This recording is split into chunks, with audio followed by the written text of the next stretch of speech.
Well, hello and welcome to the Auto Buyer's Guide podcast powered by Alex on Autos. I'm Tim Masso here with Alex Dykes. This week, we're opening with a discussion of something that just feels wrong. It is the off-road biased crossover, and it seems to be the wave of the future. What's going on, Alex? Are these things for real? Off-road biased crossover. I mean, I guess you could say that that has always been the Land Rover and the Land Rover Range Rover, actually, I guess I should say, and the Jeep Grand Cherokee. Definitely two traditional crossovers, I guess, depending on how you want to look at it. But yeah, I would actually say that it's probably the success relatively of Land Rover Range Rover, Land Rover brand generally, and Jeep that has caused everybody to want to pile on to this off-roady thing.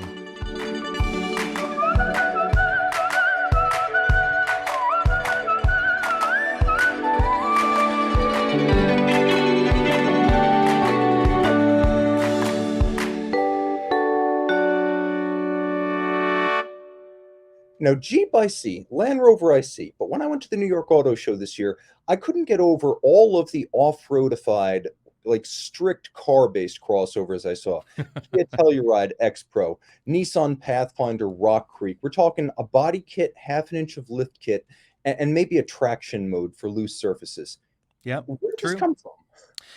I honestly think it does trace back to the success of Land Rover and Jeep and these manufacturers going, you know what, we want a piece of that action because who really takes their Grand Cherokee off road? Surely not 300,000 units a year, right? So, if we can take a bite of that action with something that looks a bit more rugged, offers the promise of slightly greater off road ability, and in some of them, there is truly an improvement in off road durability and ability. Some of them will have skid plates either from the factory or they're made by the factory, designed by the factory, but installed by the dealer. Some of them will have a very basic all-terrain tire on them. And of course, a little bit of extra body cladding to help you, I guess, look a little bit more outdoorsy on the trail there. But to be honest, tires make a big difference. So simply swapping out some all-season tires for all-terrain tires is going to have a noticeable improvement. And software can solve a lot these days, That's true, and I think some of them are more serious than others. Now, the one that caught for my sure. eye because it looks otherworldly when you see it on the road, almost like a Unimog that's been flattened. But a Subaru Outback Wilderness, this starts at about $37,000.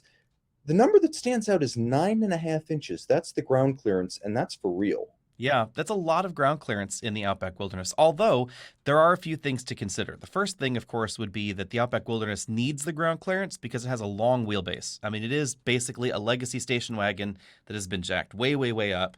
And as a result of its long overhangs and its long wheelbase, it needs the extra ground clearance to give you the same kind of approach, departure, and breakover angles that you'd expect. So, a Jeep Cherokee, not the Grand Cherokee, but a Jeep Cherokee in Trailhawk trim is going to beat it off road pretty much any time. And it's going to go places that the Outback Wilderness simply could never go. But the ground clearance definitely helps it. It has the black graphics, which look cool as well. It has the turbocharged engine standard. It's a good deal for the turbo. But not significant changes to the Subaru all-wheel drive system, which for on-road duty and dirt road, gravel road duty is just fine. But for more serious off-roading work, there are definitely some limitations with the Subaru all-wheel drive system and their CVT. Yeah, and I would go so far as to second what you said about tires. Tires make a huge difference. I mean, our Hmm. grandparents made do with tire chains, which kind of prove that as long as you can get moving, you can avoid the worst of, mud and snow. So Yeah. that probably makes a bigger, you've got big Yokohama Geolanders on that Subaru, which probably Hmm. make a bigger deal when you're on mud or snow or terrain. I see this more as an overlanding type of car than an off-roader. Yeah, that's probably the best description for it. For people that aren't familiar with these terms, there's the wide variety of off-roading. Some people think that a gravel road is off-road.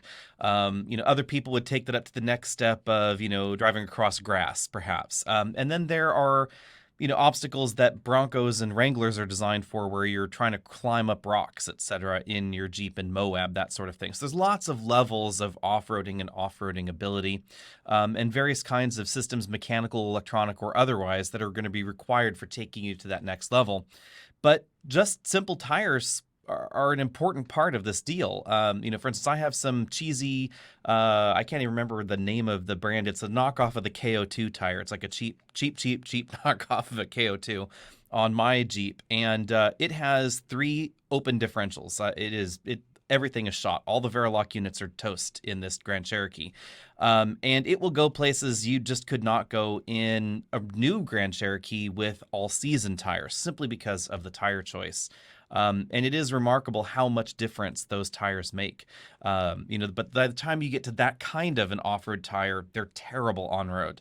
So there's always a balancing act with these kinds of vehicles. So if you can have a crossover that core functionality feels good on-road, and you swap in some very mild off-road rubber, a little bit of extra ground clearance, you haven't compromised the vehicle too much. And I think it's still a decent balance between on-road and off-road ability. The further down either of those roads you go, the more compromise you have. So by the time you've Grand Cherokee trailhawked from the factory, you've compromised a reasonable amount of on-road ability, but taking it to that next level where we see Wrangler or Wrangler Rubicon, even just from the factory, you've given up a lot more on-road ability.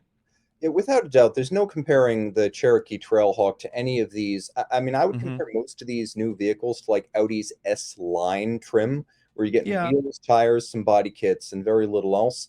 Some of them do offer more, and I think one good example is we can't use the Cherokee as a comparable because it was that's true. designed with a 56-to-1 crawl ratio, a Hmm. locking rear axle, a million things these others will not have. Although the Toyota RAV4 TRD off-road, except for its absence of tow hooks, is pretty respectable. It's not bad, but in large measure, something like the CX50 Meridian, which is going to be coming out very soon, and the X Pro, if I'm remembering these digits and letters here correctly from Hyundai Kia, they're substantially similar in terms of off-road capability. The Toyota TRD Pro package in RAV4 basically includes limited slip functionality on the rear axle, but no transfer case. It's not going to permanently lock the center coupling like you could in a Cherokee. And again, that's Cherokee, not Grand Cherokee. So it's an improvement over a regular crossover in the segment, but it's really not taking things to that next level. It's trying to fill the gap between, honestly, because there has been, in terms of off-road capability or soft road capability, you might say, a pretty massive gap between RAV4, CRV, Tucson, etc., and then the next level where we saw the Cherokee, whether we're talking about the new one or the old one, etc. There's been a huge gulf between those, and now we're starting to see these models sort of fill in that difference. Yeah, without a doubt. And some of them really are more cosmetic than anything else. As you mentioned with Kia, there's X Pro, but there's also X Line, where you get the Yes, look of the X Pro without exactly. the 0.4-inch lift. Yep, and this is sort of following the lead from the truck market, where Nissan did the rear all the 4-wheel drive off road truck package, and then they said, hey, people like the look, but they don't want 4-wheel drive, so we'll give them the look with rear wheel drive. And it's something that we've seen from other manufacturers before, and I am not entirely clear what good an off road 2-wheel drive trim is, but some people seem to be interested in it. And frankly, a lot of this does end up being styling and that desire for the image. And I will say that there's nothing necessarily wrong with that. I mean, Wrangler sales did not go from 20,000 a year to 250,000 a year because that many more people suddenly took up rock crawling. It's true. Toyota wished it could do that with the 4Runner, and probably cries itself to sleep every night for discontinuing the FJ, but that's a fact. Yep. I mean, but then look at Forerunner sales, strangely up, over where they have been in the past, and I have a suspicion that it's really just about that rugged off-road image. Even though it's old, there is a segment of society that is growing, segment of the automotive buying public, that wants something more rugged. I have a good friend of mine who has a Wrangler that has never left pavement, and she's got the shovels and the gas tanks and the ladders and the jack and all of that on her beautiful, beautiful red Wrangler. And I laugh at it every time I see it, and I kind of laugh at her secretly every time I see it. But she's like, you know what? I like the image, and I really don't want to scratch my car. And she's totally upfront that it's just cosmetic, but she loves the look. That's okay. There's a strong tradition of this with SUVs, and during the 90s, the previous version of this was the longboard perma bonded to the top of an old Wagoneer. by a Yep. non-surfer. So this has been going on. Yeah, it's a wacky thing. And another very good friend of mine that some people might be familiar with, Emmy Hall, who is currently over at CNET now, she goes off-roading in a two-wheel drive lifted Mazda Miata. So and I mean serious off-roading where 99% of the off-roading public would probably fear to tread in anything. She will take a jacked up MX-5 with max tracks and a whole bunch of spare tires.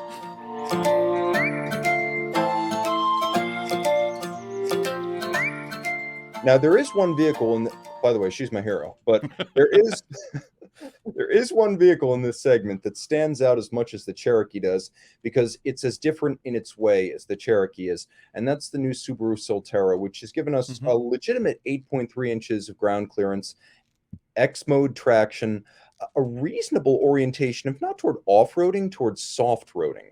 Yeah, it is a very interesting twist there. If you want an EV with really over about 7 inches of ground clearance, and you don't want to pay, more than $60,000, and you don't want an F-150 Lightning, which is the other thing that'll get you that kind of clearance, you have two options, and it's the Solterra and its, sister to the Toyota BZ4X. Yeah, and so I mean, Subaru, first they're only offering it in all-wheel drive, so they know what their audience wants. There's a little bit more ground clearance, I think about 0.3 inches. So they are trying to emphasize that this, I don't want to call it an off-roader, but I would say it's the spiritual heir to their rally cars. More than anything else they're making. With the STI gone, this feels like the spiritual heir to the rally cars of Subaru past. You should be able to take the BZ4X and the Solterra both.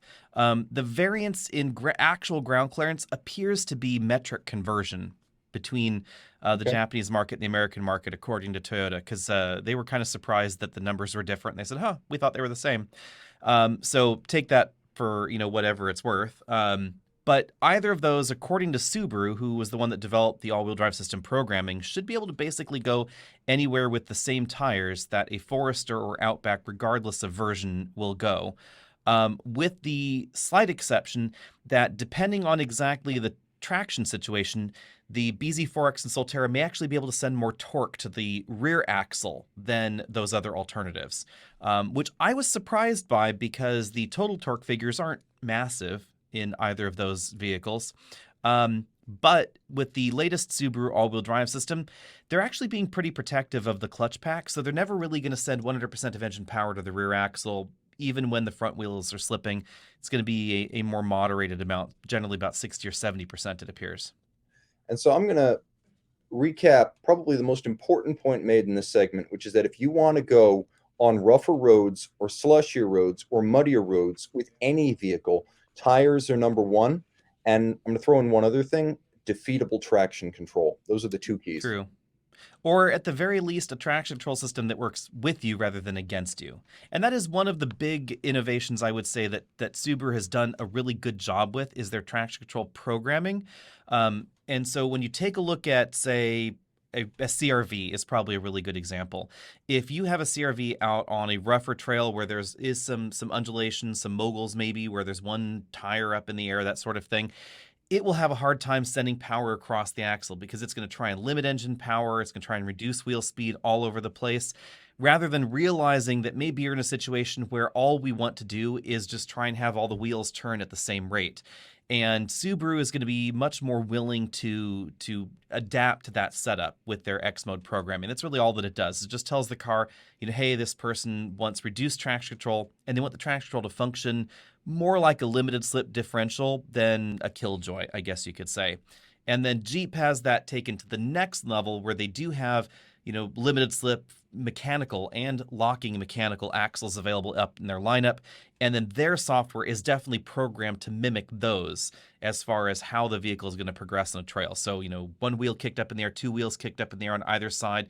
It's going to use the brakes to modulate that, allow you to still maintain power, and then roll you forward. And we see something pretty similar to maybe a little bit of a lesser extent in something like the RAV4 TRD. What exactly we're going to see in the upcoming Meridian model from Mazda, we don't know, but they're promising similar things. This will be a space to follow because after trying to iron all of the truck out of the crossover SUV for 30 years, we're seeing a little bit of a pendulum swing back, but we're still in early innings here. This has a long way to go. And there are still plenty of, very on-road focused crossovers out there. But I think it is this gradual change towards, realizing that people like all-wheel drive, and people like all-wheel drive for different things. Some people want it for winter traction. A lot of winter traction people are really obsessed with ground clearance as well. So this kind of will help them out if that's something that you're really interested in. And then a lot of people really imagine their lifestyle differently than it really is. It's I go, mountain biking twice a year, so I should have a more rugged bike so I could go further down that trail, go to a better mountain biking park, that sort of thing. And then there are actually people that use them regularly for whatever off-road use that they have, and that is certainly there, and that's what the capability is for. But it's a different market. I know that Subaru was pretty direct with the wilderness vehicles. They said that they wanted to take a bite of the aftermarket, basically. Okay. That they saw a lot of dealers upfitting their vehicles from the factory before sale. So they would bring in a brand new Subaru, they would upfit, and then they would charge big markups and sell them on to the customers. And they thought, we could provide a product that would be warranted by the manufacturer, maybe slightly more profitable, but gives the customer better value than what the dealer was doing.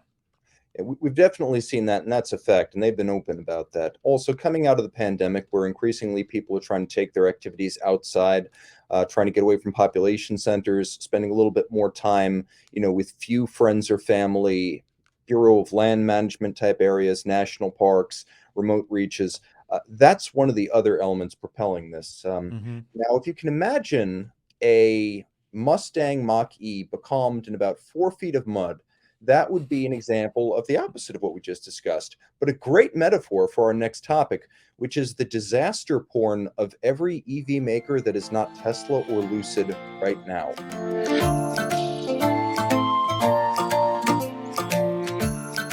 What is going on with Rivian? Before we talk about Canoe, Faraday, and Lordstown, we need to talk about Rivian because that's kind of the best of the bunch. And I will say, I don't have good sales figures for Lucid. Have you seen how many have they sold? I mean, it's been hundreds. It's very few. Like there's Okay. how many they've made and there's how many they've delivered. And you'll see with Hmm. Rivian, there's a big disparity between made and delivered. Right. And I suspect that some of this is brand positioning. Lucid started out saying we're going to be an ultra luxury manufacturer. We're going to compete with the Model S and above, $100,000, $150,000 luxury cars. So sales expectations were quite low.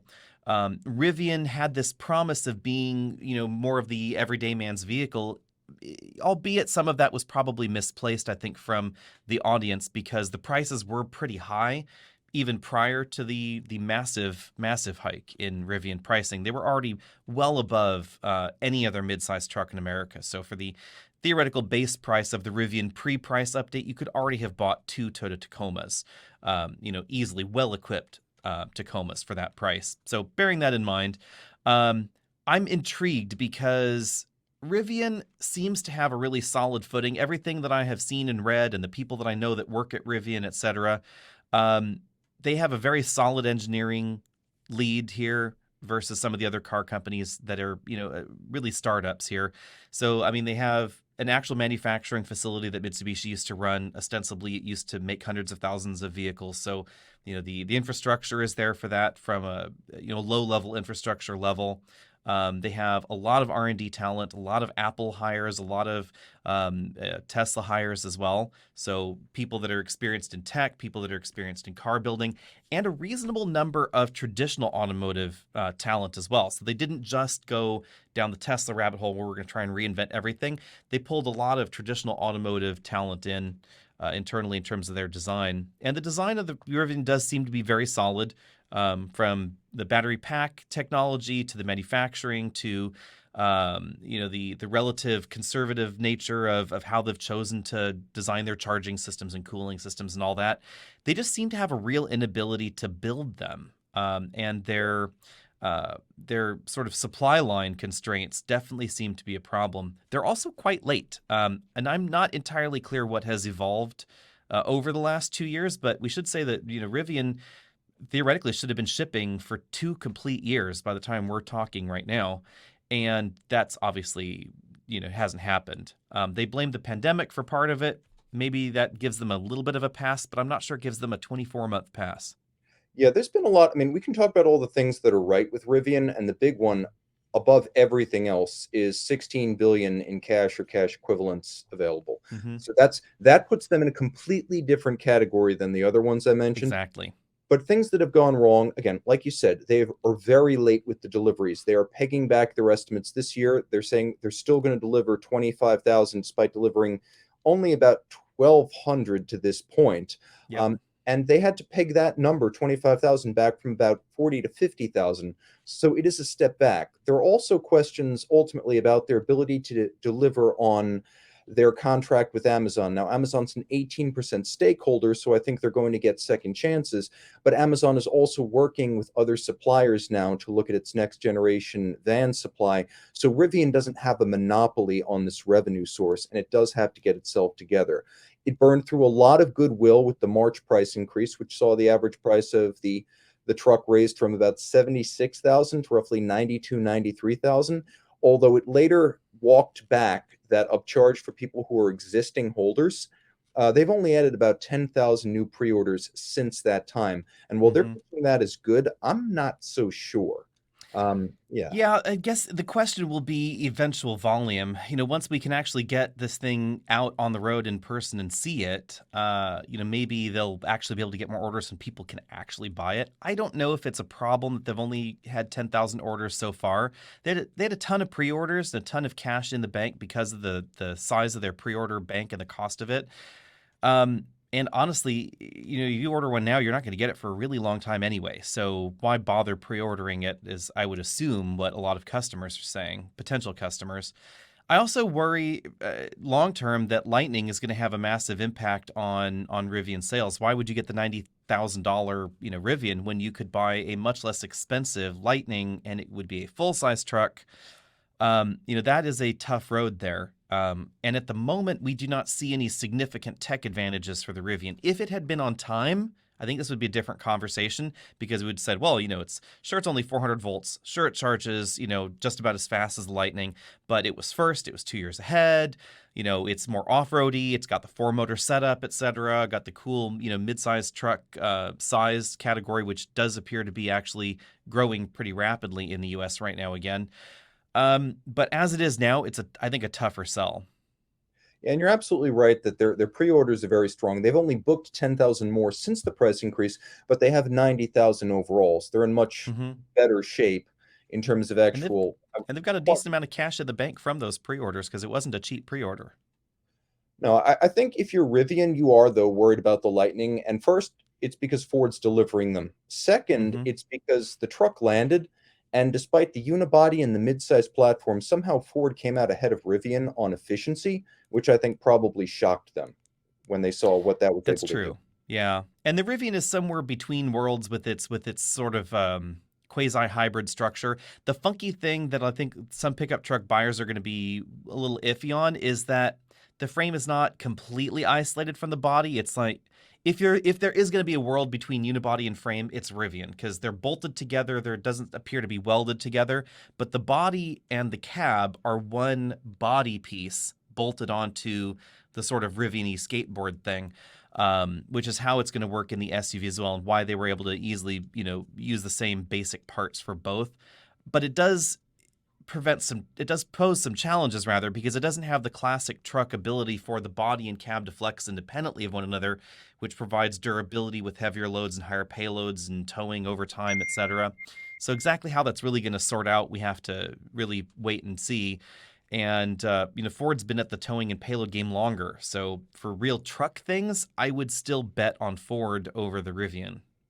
Yeah, the other thing that's important to note with Rivian, and it's really the only thing, is that as long as they've got cash, they've got time. Mm-hmm. All of the special purpose acquisition companies, with the possible exception of Lucid, because they were a SPAC, but the uglies are the companies that are all issuing going concern notices to their investors. Like Rivian Yes. will sort itself out.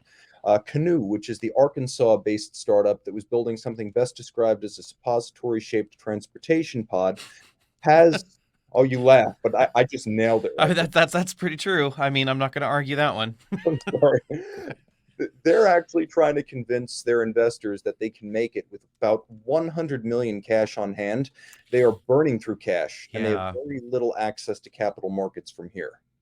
Yeah, I would say Rivian's got a good chance. Karma could be there. Karma's going in a slightly different direction because they're not going to be manufacturing all the vehicles themselves, which is a weird and interesting twist. They're using some contract manufacturing. Um, what do you think of the new Pear? I'm not a fan of the name Pear for a car. I mean, when things go pear-shaped, this is not a good direction for things to go. So I'm kind of surprised that they went that direction. Yeah, I don't think this is a good time period to be offering any new electric products that aren't already in a pipeline. Like, I'm going to be perfectly honest. I think it's going to be a lot harder to get access to money going forward. And if something isn't already almost built or ready to tool up, I think it's pretty close to doomed. And I hate to say that, but I look at Faraday Future claiming that they've started pre-production model runouts, and I'm just like, yeah, I'll bet. Faraday Future is in Yeah. danger of being delisted from the NASDAQ. Anything that's new right now is arriving at exactly the wrong time. Yeah, and it's like, has Faraday Future actually shipped anything? I could not find any actual evidence that anything had been sold. No, Faraday Okay. Future has not shipped anything. They're claiming they have 200 million cash or cash equivalents, which if true would shock me, but even that's going to get them Hmm. nowhere near where they want to be. Yeah, so for reference, Karma has sold 90 cars this quarter, in first quarter, I should say, 2022. Rivian sold 900. As of the recording of this video, theoretically, they're at around 2,000 units shipped. Karma probably maybe 200, something like that. And the rest of them, pretty much nothing other than pre-production units trotted out at car shows and maybe an executive's running around in a pre-production something, but that's pretty much it. Yeah. So, for instance, Canoe burned through over $100 million in cash in the first quarter. They Hmm. say they have about 100 million on hand. Faraday, which is trading at about $2.60 on the Nasdaq, is in danger of being delisted and is sending out going concern notices to its investors. And then you've got Lordstown. So when you talk about the pair, to me, it's interesting because this is a vehicle that would ostensibly be built by Foxconn for Fisker, and Hmm. Foxconn is now joined at the hip, at least in terms of crosswise investment, with Lordstown. They've got a joint venture that was just formed, and the factory itself was just sold from Lordstown to Foxconn. Yep. So, what is Foxconn going to do? Are they going to favor their joint venture with Lordstown and focus on getting the endurance pickup to market? Or are they going to focus on contract manufacturing for Fisker and maybe Apple later down the road? Yeah, it's really uncertain. I would argue that it's whoever has the battery contract, and that is the big thing that people need to keep in mind is you could have the best designs in the world, as Rivian has proven. I think the design is really good, but if you can't get your hands on the battery cells, which appears to be part of Rivian's issue, batteries, chips, and a few other related components, but it seems to be primarily battery and chip supplies. Um, it's definitely a hard thing to do, and I'm not entirely clear why it's so hard for them because their original projection was what did they say, 30,000 a year was the original projection for Rivian in the first year of production. It's quite an old production forecast there. Lordstown, they were initially saying 32,000 units a year in their original forecast, and Wall Street has them at hoping for 2,200 the first year of production. And I just don't know if that's enough to make money. When you look at how other car companies have sold here. So, in 2021, we all talk about JLR, Jaguar Land Rover, having a hard go of it. In 2021, they sold 106,000 cars a year. So even if everything aligned properly, we're talking about sales volumes roughly like Jaguar in the United States, which is a brand not going really any particular direction. And I think you really just have to get down towards, Tesla Mazda sales volume before you can actually make it work. Which, for the record, Mazda still outsold Tesla in 2021. So, if you don't think you see many Mazdas around, keep that in mind. That's important to know. And Tesla has a couple of things. They seem to have seniority in chip purchase contracts. They also have their own battery supply. So Hmm. if the new Rivian factory, because this is kind of big, Rivian's building a new factory in Georgia. It's going to be $1.5 billion. It's going to have thousands of jobs on site. But does it have a battery component, or is it just vehicle manufacture? Yeah, that is an interesting question, and I have not had a good answer on that one. Um, I will say that for Rivian, the benefit for Rivian versus some of the other car companies that are starting up here is that they're not targeting inexpensive shoppers. They're following basically Tesla's mold, starting with a relatively expensive vehicle. Maybe there'll be something later, but the expensive vehicle makes a lot of sense. And we're talking about relative car company size. This is sort of how it sorts out. Daimler in the United States sold 329,000 cars last year in the United States.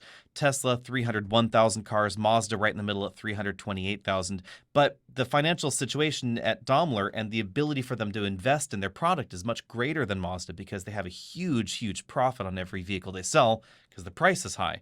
So I think that's, Tesla's, direction as well. Tesla's finally starting to make money. So if we follow the dollars here and the trend, it's about 15 years, I guess, of operation and high sales prices, which get you to where you need to be to do anything. And that's still not operating as a traditional car company where they would theoretically have been spending big bucks redesigning complete vehicle platforms. And so far we haven't seen that. So Model S is a refresh on a refresh on a refresh on a refresh, albeit fairly significant. But the structure of the vehicle has not changed appreciably over that time.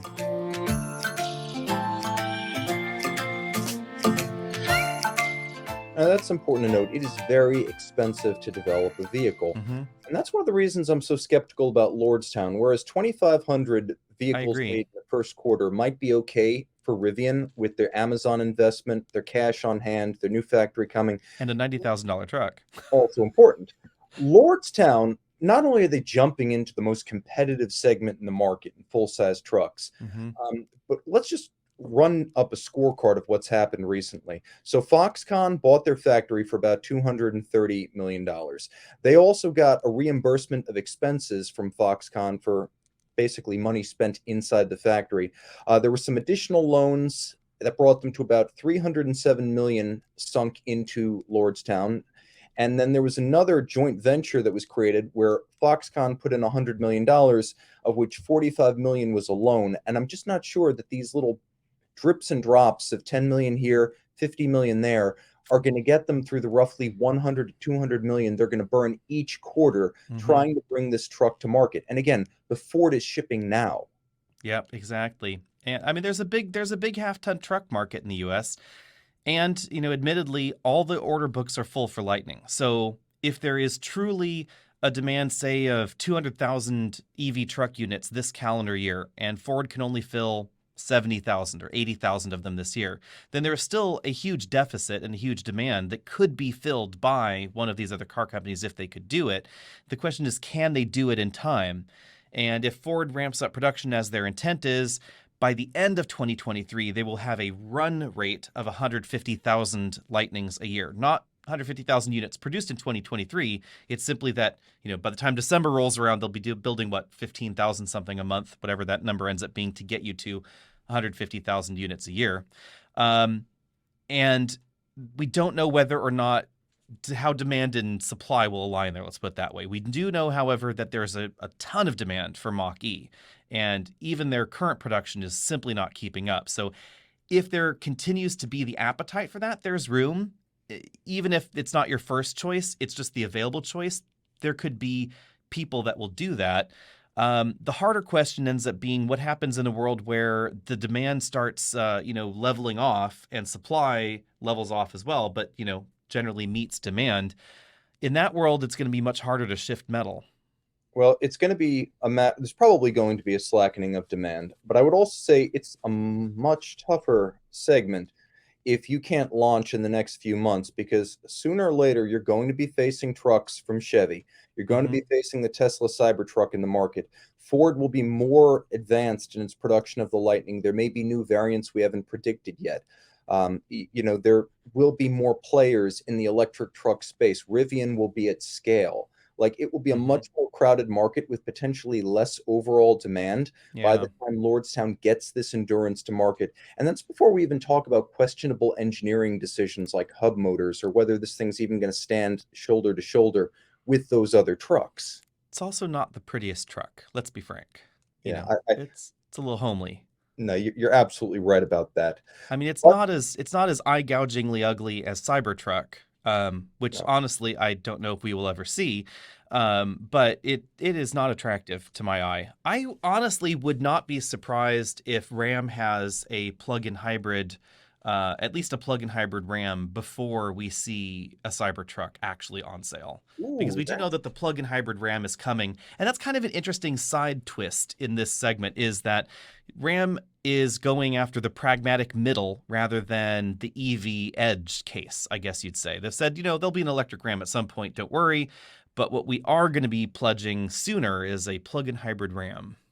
so you think Jeep 4xe hardware in a Ram 1500? That's what all indications point to, is probably the inline six, the new twin turbo inline six plus electric motors and a ZF8 speed, and some sort of mid-sized battery pack in the middle. What kind of range and fuel economy we'll get, we don't know.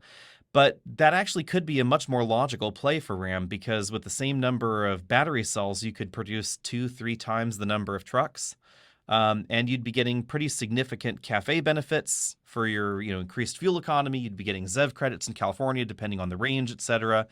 So that seems to be the play they're going after. Also, a lot less expensive than a Lightning, most likely. So interesting segue, I guess, from this discussion of electric trucks and troubled electric manufacturers to EVs generally, which are doing very well. According to Experian, the U.S. market was up 60% for EVs in the first quarter. So EV registrations, which is how they measure these things, up 60%, even as the market as a whole was down 18% Mm-hmm. from the first quarter a year ago. If you go by Cox Auto's numbers, which I tend to favor, then it's actually now 5.2% of the US market, true EVs, plug-ins, not compound hybrids, but real EVs, now 1 in 20 cars sold in the US. Is Mm-hmm. this for real? And is it for keeps? Yeah, that's an interesting question. Some of these numbers are a little bit difficult to divine until we actually take a look at all the manufacturers' official sales reports, maybe for second quarter, somewhere around there, and then really filter out the plug-in hybrid situation, because a lot of these numbers do conflate them, as you said. Yeah.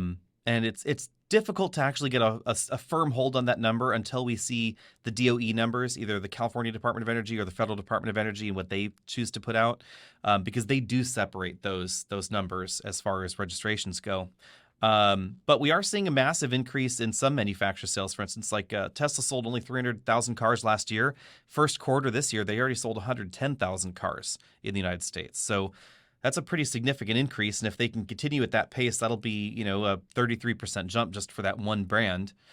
We are also seeing significant demand again of Mach-E. It's the third best-selling EV in the U.S. right now. There's the new Lightning coming on board, etc. Obviously, this is partially spurred by high gas prices and Yes.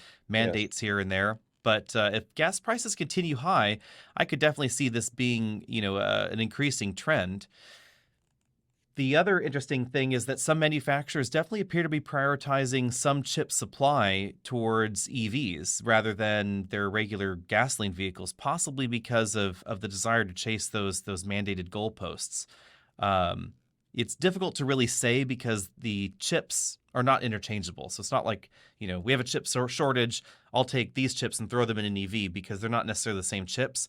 But there definitely seems to be a prioritization in production and pipelining and acquisition for the materials to build the EVs that we don't necessarily see in some of the more traditional product lines.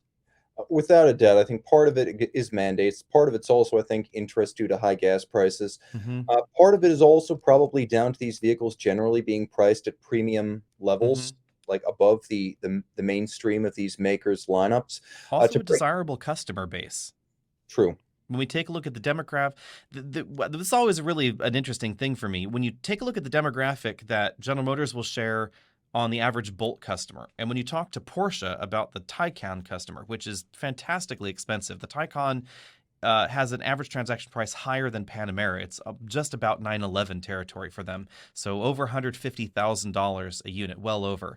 But the demographic of these two vehicles, poles apart, is a lot closer than you might think. It's not, Chevy Spark to Porsche 911 kind of demographic split.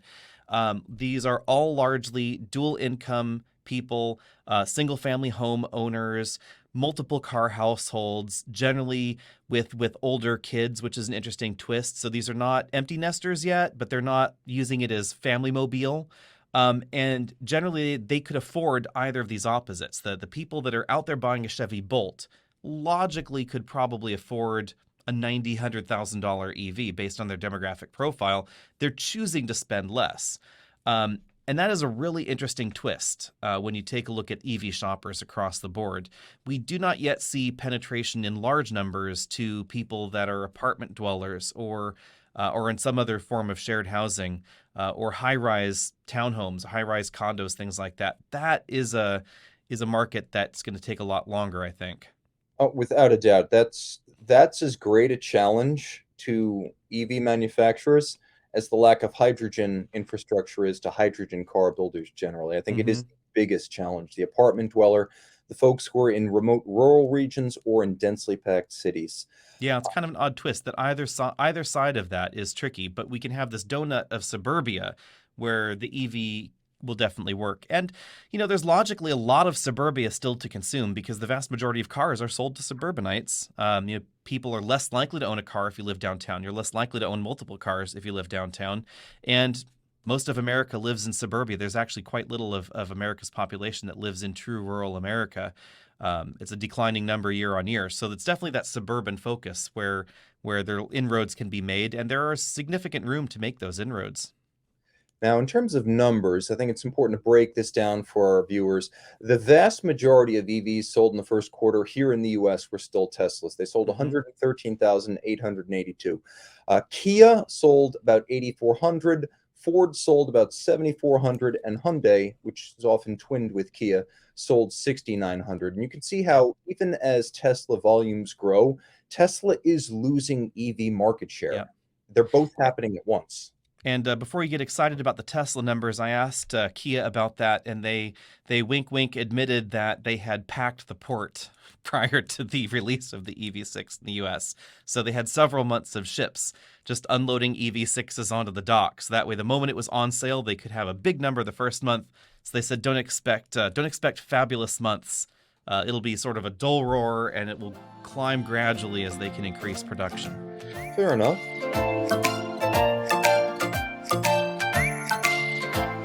Well, as we look to buy new electric cars, we also acknowledge that the average age of the car on American roads has climbed from 9.6 years in 2002 to 12.1 years today, with a full 25% of cars on the road in the United States being 16 years old or older. Hmm. And that's changing the way used cars are offered.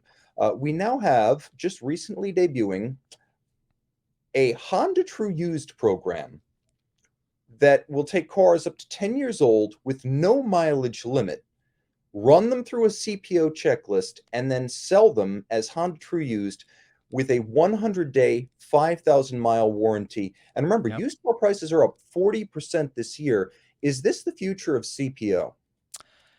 I kind of hope not, in a way. I'm not entirely clear. I want a Honda or anything that is quite that old. I mean, the warranty is going to make it more palatable. So, unquestionably, if you are concerned at all, you're wanting to buy a used car, you're thinking, I don't want to get ripped off. I don't want to buy it from nobody. I want to buy it from a dealer. I want this guarantee. Keep in mind, it's going to be more expensive than buying that same Honda from Craigslist or wherever. But if you want that level of protection and a little bit of guarantee there, then it's going to be an option for you. But it's definitely going to raise the cost of those used cars, which are already massively inflated over a few years ago. The CPO doesn't come for free. Honda and the dealers are not doing this out of the kindness of their heart. They're making money on it. So that's the most important thing for customers to remember. CPOs can be a decent deal depending on the flavor and the time of year and what kind of incentives the manufacturer is putting on it. But generally speaking, you're going to pay more for that CPO vehicle than if you found that used car privately. without a doubt, prices are going to rise, and it's general across the industry because this follows Ford last year with Hmm. Ford Blue Advantage, which would take a car up to 10 years old and 120,000 miles and offer a sort of decontented level of inspection and warranty on that. And I see this driving up the cost to use cars, but also bringing automakers into an unlikely conflict with Carvana, which has a 100-day 4,189-mile warranty. Where that number came from, I can only imagine an actuary decided, but that's their warranty. It's very similar to this new Honda True used.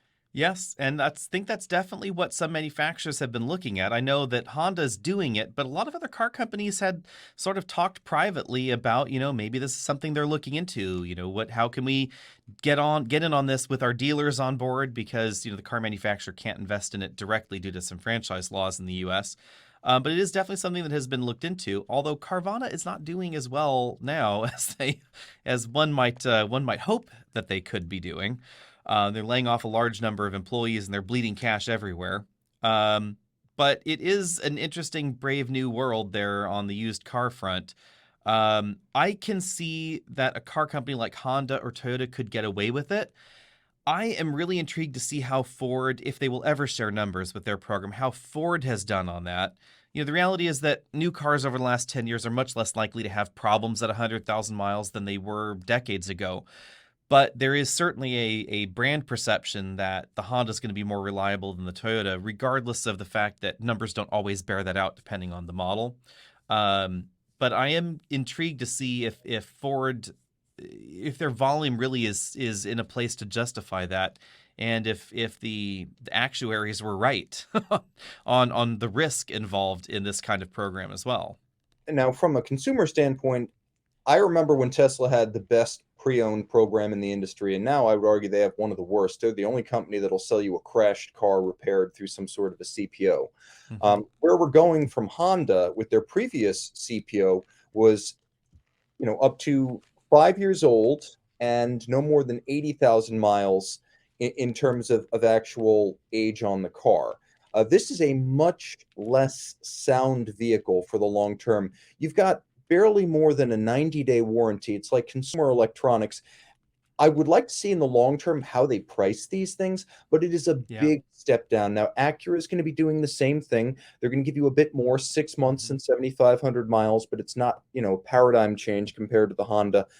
In the past, we'd only seen this sort of thing with ultra luxury brands like Ferrari, which will do 11 years, or Porsche, which is 13 years and up to 124,000 miles. Seeing it on cars that may have serious paint defects, interior trim wear, lots of miles, unknown history, several owners. I think at this point, you're Yeah. probably better off just buying it from a private owner who has documented maintenance. I mean, that's going to be the question is what kind of vehicles will Honda accept in this program? Are they going to be that sort of vehicle, or are they only going to try and take the cream of the crop with the older vehicles? We don't know yet. We do know that part of their decision-making process here was that dealers are suffering from a lack of used inventory, and dealers make a lot of money from their used cars as well. You go in looking for the new Accord, and you say, well, maybe I can't afford the new Accord. Maybe I'll take a used Civic or something along those lines. Only now in 2022, you go into the dealer and it's the new whatever with a markup of $5,000 or the two used cars they have in the lot, both of which are insanely expensive. Um, so the plan here is supposedly to help the dealers, acquire more vehicles either at auction or to maintain trade-ins that they would not have otherwise kept. So generally speaking, if the car that gets traded in when someone buys a new car, if it was over mileage for the CPO program, most dealers didn't actually hold on to the inventory. They would just toss it at auction somewhere and someone else would buy it and it would go on one of those, cheesy used car lots, or maybe it would get sent to South America somewhere like that. Now this would then theoretically allow and encourage these dealers to accept those higher mileage vehicles on their lot, and then help them shift it, basically with the guarantee of the Honda warranty. And this is interesting because it sort of plays into one of these strengths that automakers will always have over Carvana, or CarMax, which is cars coming off of lease. And in the Hmm. past, like you said, a lot of these cars that were over mileage would never make it into CPO programs. But if you connect the dots, you see GM with its Car Bravo program attempting to take cars coming off of leases from all of their national dealers and create a one-stop shop through Car Bravo, where you can browse all of these used cars through a GM-created web portal. If you add all of those lease returns that are either too much wear and tear, over mile, for some reason violated the terms of the lease and couldn't be traditionally CPO'd. Hmm. Now you have all the traditional CPO cars and all of the out-of-spec cars coming back to one Right. manufacturer-sanctioned central clearinghouse for all the lease returns in the country. And I think Exactly. that's the next step. And brands with high brand loyalty and high return customer numbers can also benefit here too, even in the more traditional purchase space. So, for instance, Honda, on average, their vehicles are purchased, not leased.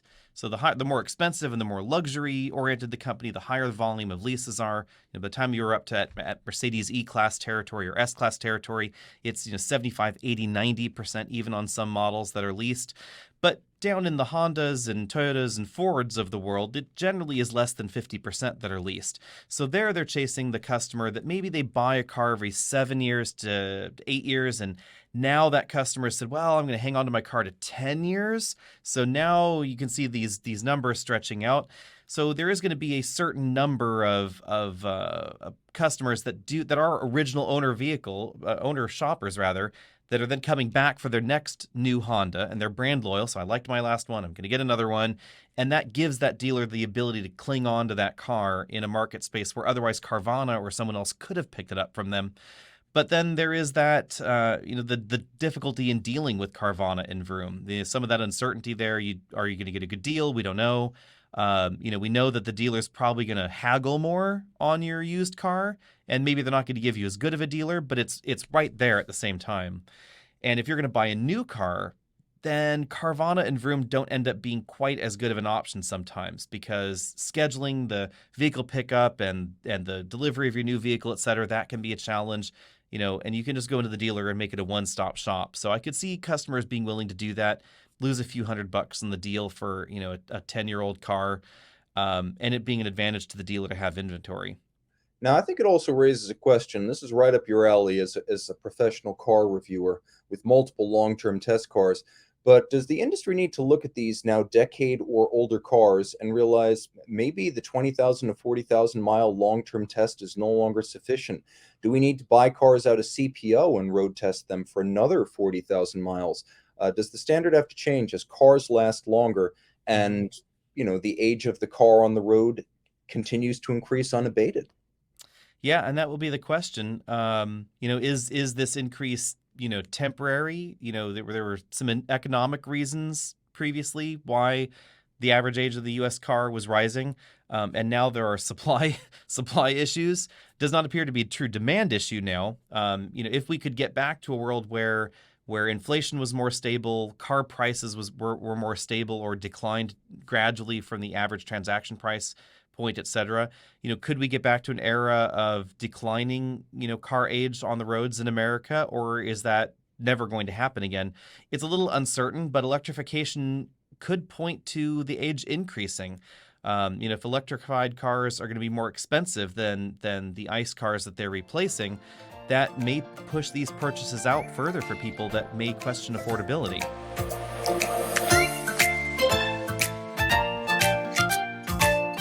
Also, with new technologies on the road, and I mostly mean electric propulsion here, but also a lot of interior infotainment systems and systems that are designed to work with a particular phone or operating system.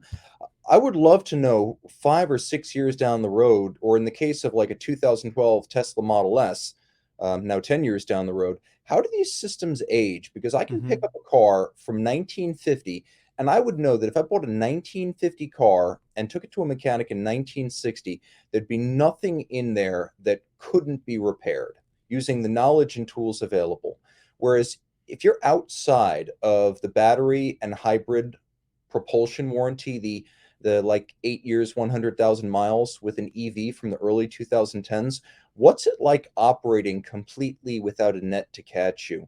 And what about these infotainment Yeah. technologies from like 2015? Do they still work? Are they still reliable? Yeah, I mean, on the mechanical side of things, bearing in mind that EVs are more reliable, there's a lot less to go wrong. Yes. There are some worries about, will the batteries still be available? There was some initial concern that maybe Chevy wouldn't be making the Bolt battery pack anymore. For instance, the original Bolt battery Yes. pack for the first models, they said that's not true. There's just a shortage of supplies, but they will be offering them again. We know that Nissan is refurbishing and replacing battery packs for the original Leaf still currently. Um, one problem, obviously, is you're not going to be able to go to your backyard mechanic and start cracking open your battery pack and replacing cells yourself. That's going to need to be done by a licensed, trained person at the dealer. So, dealers may actually be happy about this because even though they're not going to get as many service visits, it's almost going to be guaranteeing service visits for high mileage EVs at some point in their life because it's going to be the only place in town. Even if states like, I believe it's Maryland, there's a few states back east that have tried the right to repair laws that are preventing like telematics features in new Subarus to function because your neighborhood shade tree mechanic has to be able to fix your telematics system. So the solution is just don't have one in those states.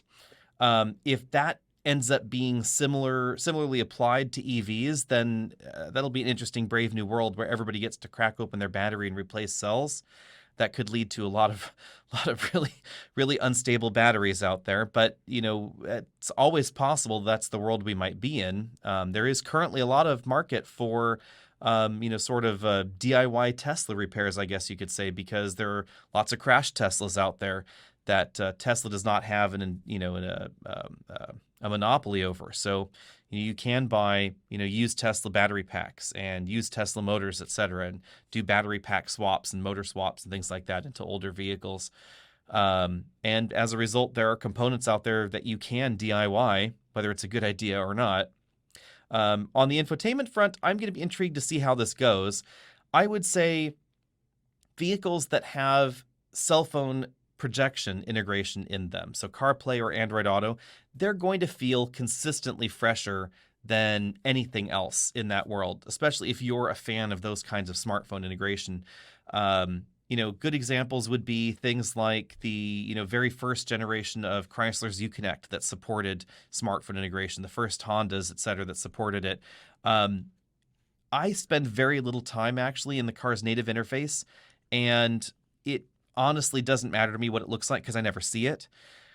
Some car companies have managed to upgrade the look and feel, which is something that I have been impressed with. So a little bit less on the Japanese company side, but Chrysler, Stellantis, that portfolio of companies with Uconnect, they have issued software updates that have changed the look and feel a little bit over time.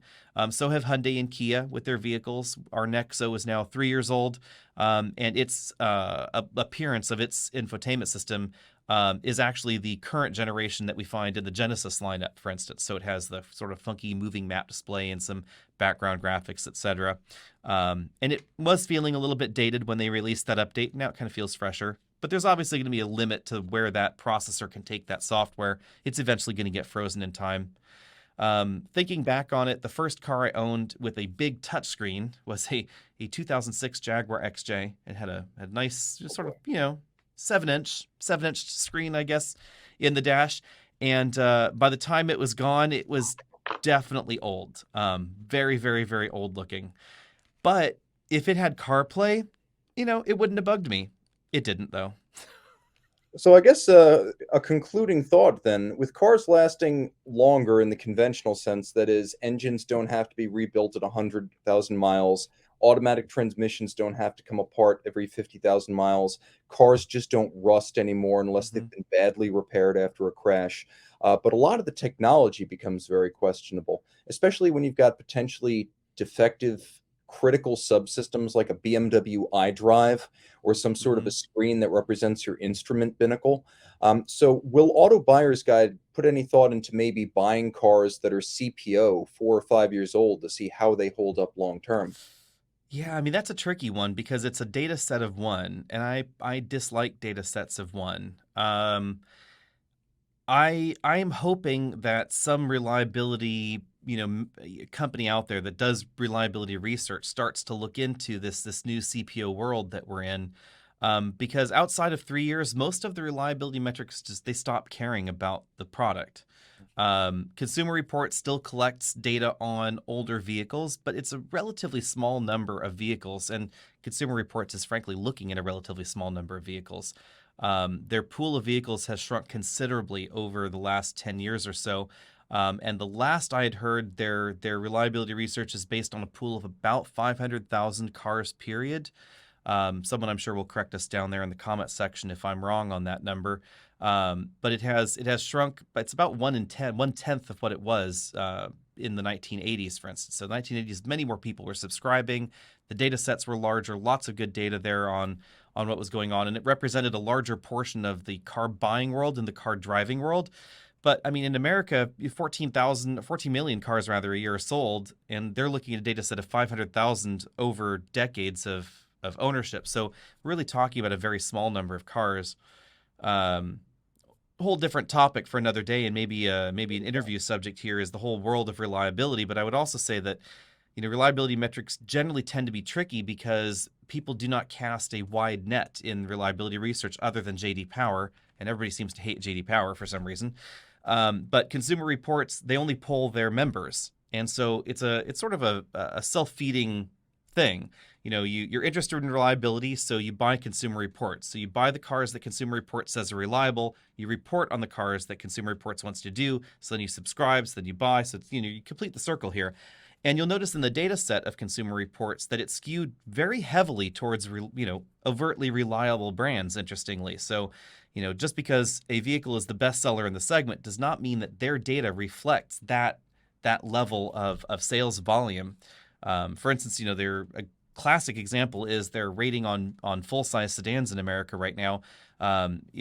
Dodge Charger is the best selling in America. Chrysler 300 and the two of them together outsell all the others put together.